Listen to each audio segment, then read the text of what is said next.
जगतसिंहपुर जिला वकिल संघर निर्वाचन गतकाली जिला कोर्ट परिसर में शांति श्रृंखला सहित अनुष्ठित हो जाएगी। प्रत्येक वर्ष परि चलित वर्ष सभापति उपसभापति संपादक जुग्म संपादक और कोषाध्यक्ष पदवी पर निर्वाचन बहु प्रतिद्वंदितापूर्ण अनुष्ठित होता। चलित वर्ष निर्वाचन में समुदाय 342 जन आईनजीवी निजर मत सब्यस्त करते।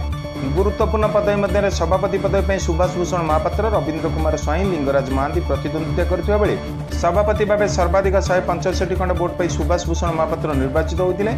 सेहीपरि संपादक पदवी पर प्रसन्न कुमार महांती, शारदा प्रसाद दास और नृसिंह चरण बारिक प्रतिद्वंदिता करथिबा बेले प्रसन्न कुमार महांती सर्वाधिक 201 खंड भोट पर संपादक भाव निर्वाचित होती।